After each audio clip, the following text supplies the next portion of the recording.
This is KPPQ LP Ventura, 104.1 FM, and we're in the Women's Room, where we appreciate and support each other. I'm your host, Kathleen Good. My guest today is Marsha De La O, poet and friend of In the Women's Room. I asked Marsha back to read and then talk about domestic abuse in the context of another poem from her latest book, Every Ravening Thing. Marsha, we're so happy to have you here today. Hello, thanks very much for having me. Perhaps we should start by setting the context for the poem, the abuse of women and its relationship to the structure of patriarchy. Okay, so societies are organized with constructs, which are psychological ways of thinking that there is consensus on. So construct of patriarchy would mean that we all think the same way about the patriarchy, and we're going to explore that. Marsha, when you talk about the structure of patriarchy as a way that our society is organized, what do you mean? I mean that societies are organized by a psychological construct that may determine a way of thinking, even if it's not on the surface, what the person actually believes. They might believe something else, but underneath there's a construct that operates, and that one would be that there are gendered messages in the patriarchy, such as that men are formed in the image of God, women less so. Men have power, women are more under their wing, men are rational, women hysterical, men are more fit for governance, women more fit to be governed. And what about, do men have more rights and freedoms that women in our society? I think that we can look at the history of our society and say men have rights and freedoms that to act that sometimes supersede a woman's right to safety. Oh, okay. So at some point in human history, we all agreed that the male or the patriarch was in charge at the top of the totem, so to speak, with women, children, servants, slaves, and animals presumably beneath the man. Is this structure of patriarchy universal on our planet? Well, I don't know if it's entirely universal, but I would say that every major religion today is based on patriarchy, on that premise of the superiority of men over women, and that is reflected in culture around the world. So how is this structure of patriarchy, expressed in the Bible? Well, I think if we look at the creation story and we see that God created Adam and that Adam was lonely and needed a companion, and that rather than create a whole separate being, that Eve was in essence fabricated from Adam, and that she seemed to be a lesser being, that she became the gateway for the entrance of sin, that Adam erred by listening to her and being persuaded by her. And from that creation story came the idea that men are made in the image of God, the male God, and must have overall leadership in the church and society.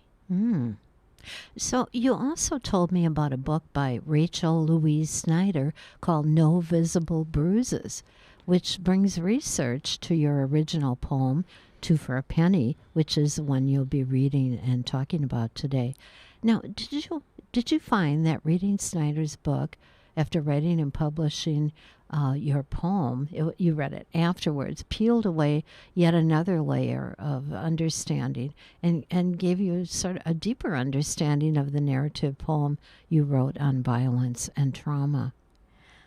Definitely, because her book is very wide-reaching. It's a book about the scope of the problem of violence, and she's offering examples of family violence as a global health problem of epidemic proportions. Oh my gosh. So is there a statistic from the research Ms. Snyder presents on domestic abuse that really glared out at you?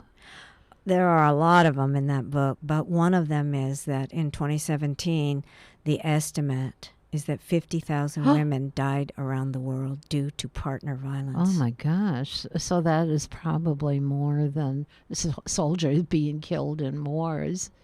Yeah, depending. Yeah. Yeah. So, where is the most dangerous place for a woman to be? It's in the home. Oh my gosh.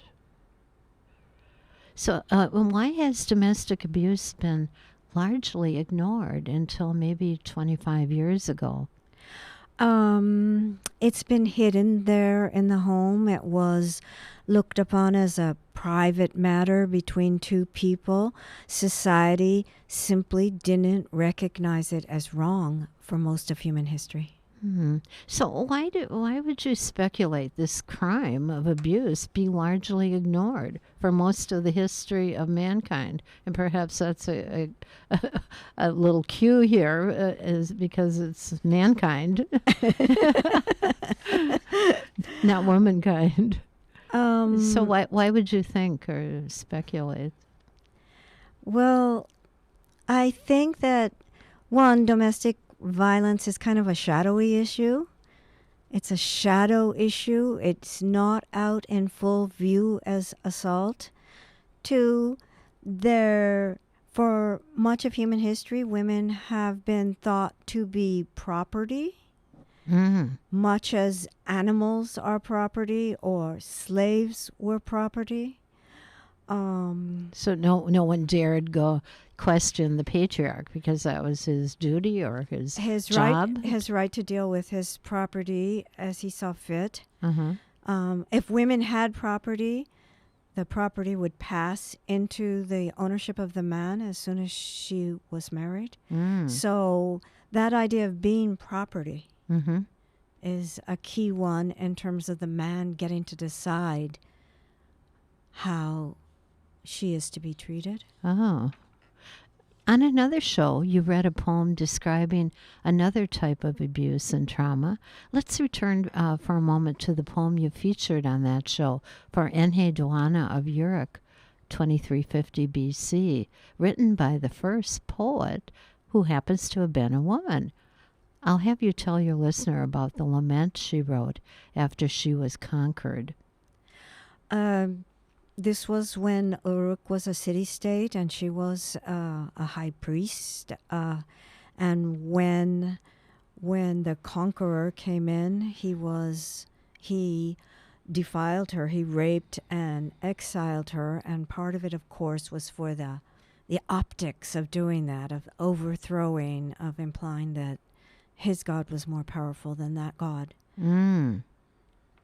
So the kind of epic trauma in Enheduanna is much more serious and therefore instantly identifiable because she was not only overthrown but raped and exiled. But the subtle abuse we hear about in Two for a Penny, the poem you're about to read, seems almost more sinister, maybe because it's not so readily recognizable. So perhaps now would be a good time to read the poem Two for a Penny, Marsha De La O, which also explores a story of abuse. Okay, I'll do that. Two for a penny. She'd locked the door and somehow lost the key, a faulty keychain. Hadn't she told him? And the spare nearby? After so long without rain, sparrows fought to bathe in the dust. Take a moment, wait. Falling, she had time to wonder why. The freight of drink of the past, her shoes, her absurd pumps, the weight of an entire body balanced on two slender sticks. She'd locked the door and somehow lost the key. Falling, she had time to wonder. The slightest breeze, a small rush of wings could have toppled her, the man upright, woman prone, but it wasn't the wind. By now, we've gone beyond the gloaming. We're losing light. He struck her. Falling, she had time. How small she is beneath his sway. In the Bible, sparrows are two for a penny, but never apart from the Father. These lovers, this slippage, loving every ravening thing, salt of their kisses, salt sting, an errant tooth gashed her lip. And here's Providence, something broke her fall. Her new stepchildren never saw. Wait. After so long without rain, dirt becomes a kind of silk. Slow down and breathe. Sparrows battle one another to bathe in a dust shaft. She toppled. A small king beating his wings against the ground, dust rising like talcum, a rush of wings. The jacaranda, a crowned sparrow. Hush now. Her head empty. A few stars like a handful of salt scattered on a map of nothing. Sometimes on your back, you actually feel the world spinning. All the shame. The children knew to disappear. His babies could hide on a dime. Jacaranda blossoms peddling the patio. Violet gone gray. Try this. Start over. It doesn't make sense. So wow, that was a very impressive reading. Thank you. But I noticed a lot of repetition of certain phrases in the poem. Could you tell me about why you structured it the way you did?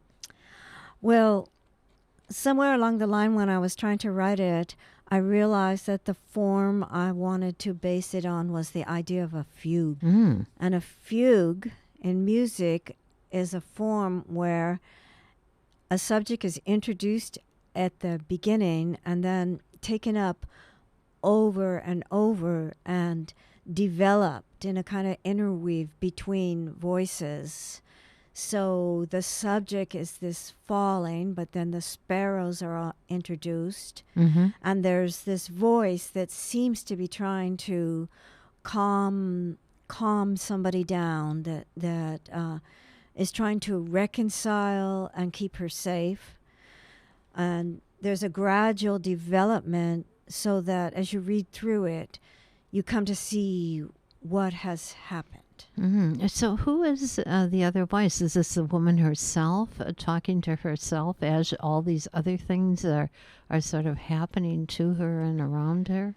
I'm not totally clear on that, but I think, it's written in third person, and my presumption is that the woman is not fully occupying herself, that this event is traumatic enough. She's put it into the third person, and the other voice is another part of her. There's no one else really there, but there's some part of her that's trying to calm her down, take a moment, breathe, kind of a thing. And then at the same time, whatever is happening in the day and is bearing on her consciousness, the fact that it's twilight, the fact that there are sparrows.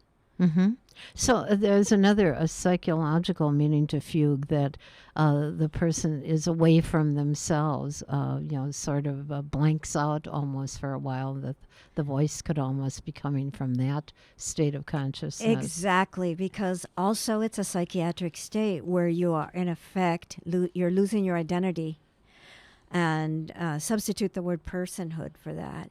Losing your personhood, and what is it to be dominated, and to realize the limits of your life in your love relationship are delineated by violence, but a loss of personhood. And then also one more meaning is this idea of travel, of running, that people in a fugue state sometimes wake up somewhere and say, how did I get here? And I think that would be true, too, for a woman in a relationship that began with what she considered deep and sincere love, and moved into the pressure of domestic violence and the gradual loss of agency, of being in that state of loss and trying to cope with who you never wanted to be. Wow, let's leave it on that note. We have to take a station ID here. My guest today is Marsha De La O, poet and friend of In the Women's Room. Marsha is here to read a poem from her latest book, Every Ravening Thing, and discuss the unifying themes of trauma and domestic abuse in her collection of poetry. This is KPPQ LP Ventura, 104.1 FM, and we're in the Women's Room, where we appreciate and support each other. And we're back. So we're talking about her poem, Marsha De La O's poem, uh, Two for a Penny. And we've just been talking about how she used the ideas of a fugue in her poetry. But let's talk about what happens to the woman in the poem who is abused by the spouse in the context that his treatment of her is an expression of the structure of patriarchy. Well, I would say that the ostensible reason for his anger is really a small thing. It was that the key was lost, and then she was struck. She wasn't badly hurt. It was, and she was new to the marriage. So it was an event that established his authority over her and a kind of baseline for what might happen in the future. It ensures his dominance and that she'll work to avoid anything like this happening again. Right, and yet at the same time, it doesn't seem like much of a sin that she committed. I mean, the woman in the poem was punished for something like not having a key, which at most is a mistake, not something you get hit, knocked down for, or at least simply an accident. She just lost it. It's a small act of violence that establishes the template, which is violence can come out of nowhere. Oh, and that's sort of like, I just saw an image of God the Father with lightning coming out of the skies there. So violence is an expression of the structure of patriarchy. Correct. I would say so. That men and countries make their rules primarily through their capacity to enforce them through violence.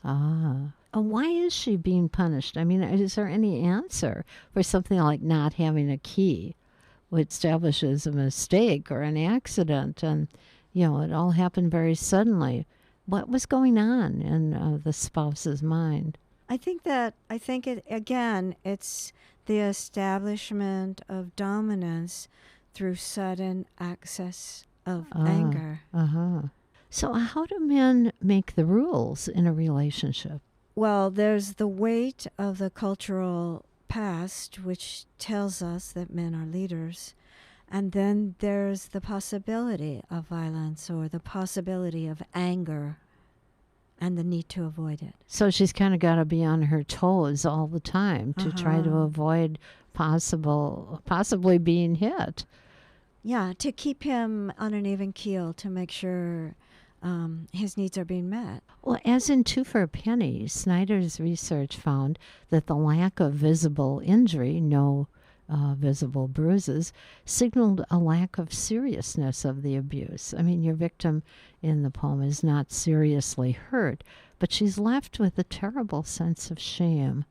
Perhaps before talking about the shame of domestic abuse, you might reread the last few lines of the poem that gives voice to the victim's shame.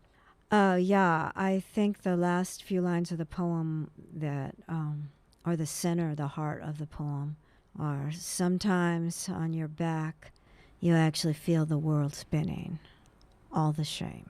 The children knew to disappear. His babies hide on a dime.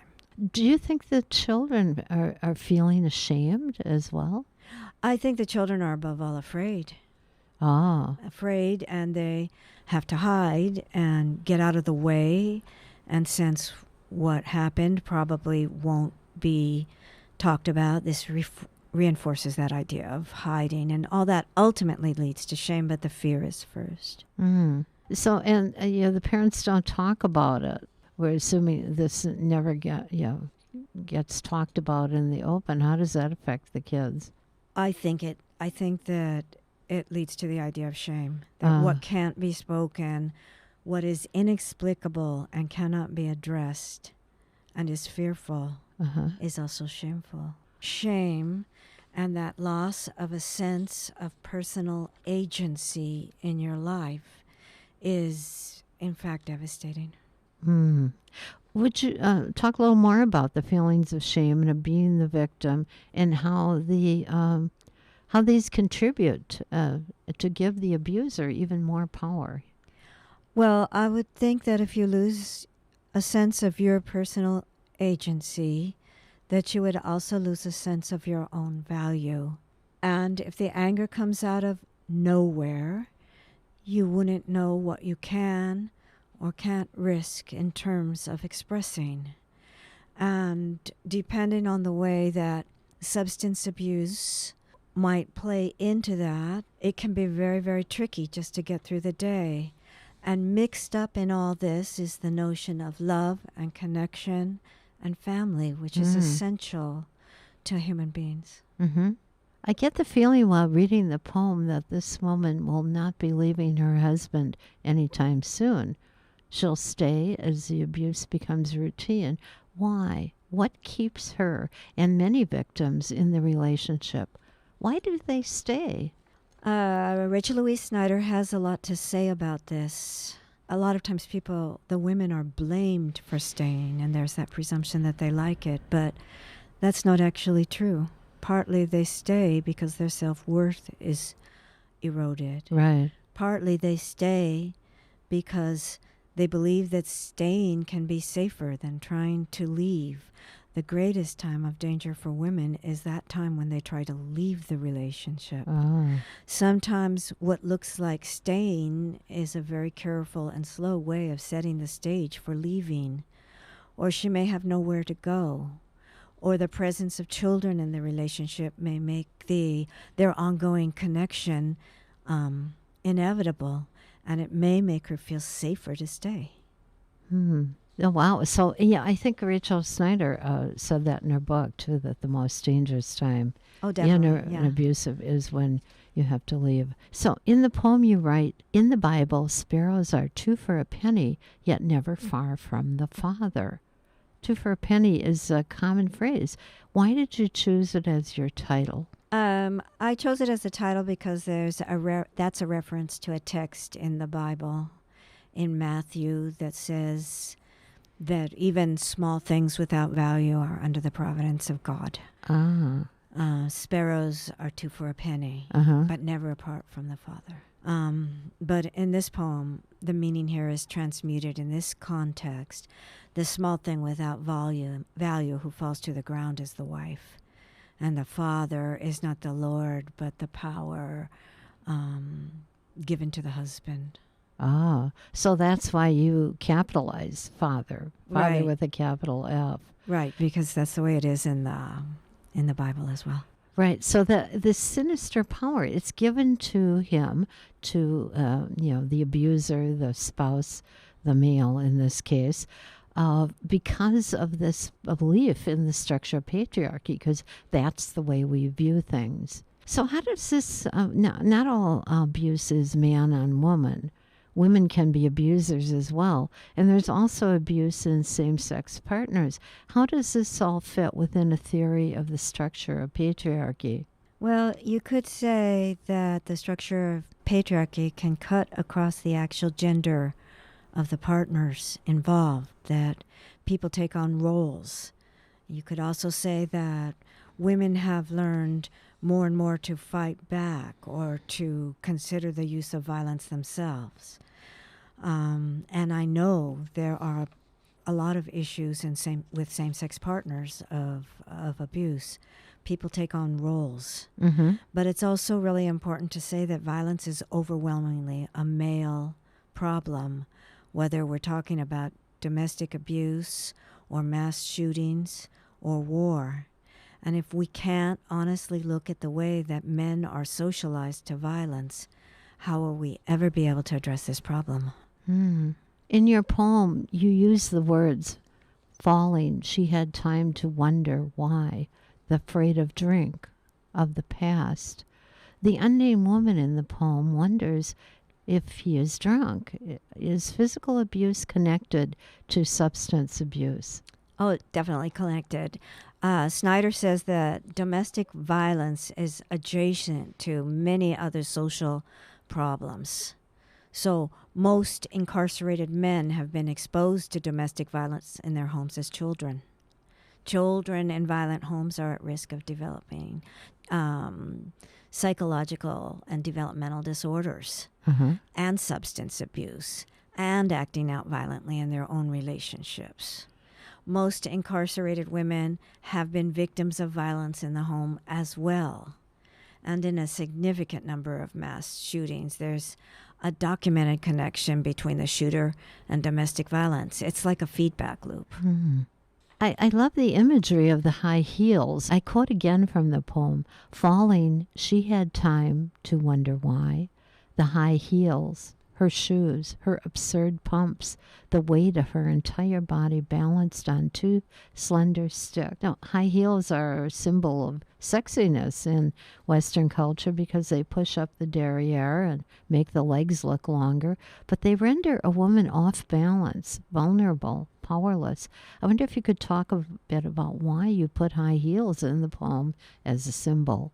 Oh, really, for just the reasons you said, because it polarizes the gender by making the speaker more feminine, and also because high heels are a symbol of formality for women, of dressing up. And in that context of being dressed up, it's a greater assault on her dignity. Oh, so when she hits the dust, so to speak, in her high heels.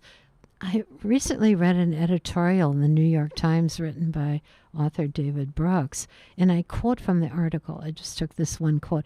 "Trump is reasserting an old version of what sort of masculinity deserves to be followed and obeyed." So we've made a lot of progress on civil rights issues and equal rights laws, but we're now seeing a reemergence of patriarchy. Do you have any thoughts on this phenomenon? I think that Trump is a more authoritarian leader and drawn to other authoritarian leaders, and that is linked with this idea of toxic masculinity. For us as Americans, it's a time for a reckoning on what it means, how we understand our ideals. Marsha, we're almost out of time, but I want to thank you so much for coming in to share your work and your poem with our listener and showing us how your art intersects with research and statistics on domestic violence. Marsha's latest poetry book, Every Ravening Thing, is available at your local library. No Visible Bruises by Rachel Louise Snyder, quoted in our discussion, is also available at your local library. This is KPPQ LP Ventura, 104.1 FM, and we're in the Women's Room, where we appreciate and support each other. I'm your host, Kathleen Good.